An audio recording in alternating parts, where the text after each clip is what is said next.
Hello friend, welcome back to my channel Puja. সকলে কেমন আছো? আশা করছি অনেক ভালো আছো। আমিও কিন্তু আগের থেকে অনেকটা ভালো আছি। তো তোমরা এটা দেখে অবাক হয়ে যাচ্ছ যে এখন কেন এই সকল ভিডিওগুলো শেয়ার করছি, একদমই অবাক হওয়ার মতোই। তো আমার ফোনে কিন্তু এগুলো সব কিছু এডিট করাই ছিল, বাট অসুস্থ থাকার কারণে আমি কোনো ভিডিও তোমাদের সাথে শেয়ার করতে পারিনি। তো আজ ভাবলাম এই ভিডিওগুলো শেয়ার করি। তোমরা দেখতেই পাচ্ছ আজকে কালী পুজো, তো কালী পুজোতে এই ভিডিওগুলো আমি বানিয়ে রেখেছিলাম, তো তোমাদের সাথে শেয়ার করিনি।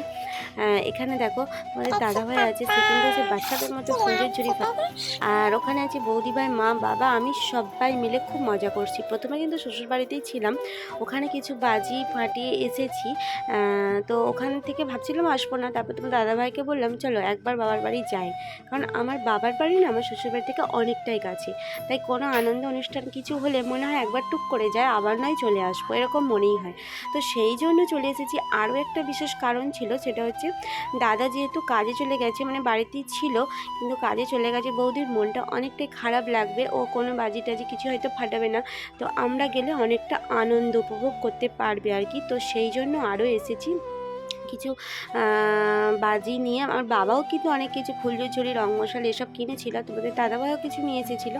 তো সেগুলো সবাই মিলে আমরা এখানে ফাটালাম। দেখো বৌদি এখানে ফুলঝুরি ফাটাচ্ছে, কেমন বাচ্চাদের মতো, তাই না? বাচ্চাই দেখতে, তো আরও বাচ্চা লাগছে, তো খুবই ভালো লাগছে। আমাদের প্রচণ্ড প্রচণ্ড পরিমাণে মজা করেছি আমরা সকলে মিলে, বাবা মা সবাই মিলে। আর দাদা যদি আজকে বাড়িতে থাকতো অনেকটা আনন্দ হতো, কিন্তু কাজ যেহেতু করতে হবে, তো আর বাড়িতে বসে থাকলে তো হবে না, তো কাজের সূত্রে দাদা বাইরে গেছে, আবার কিছুদিন পর চলে আসবে, আবার তোমাদের দাদা ভাইও চলে যাবে।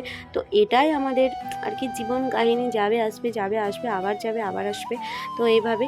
আর তোমাদের দাদা ভাই এখন দেখো যেটা ফাটাচ্ছে, ওটা কিন্তু আমার খুব ভালো লাগে দেখতে। নিজের মরদ নেই কিন্তু আমি পারি না, এটা হচ্ছে কি বলে যেন, চোরকি।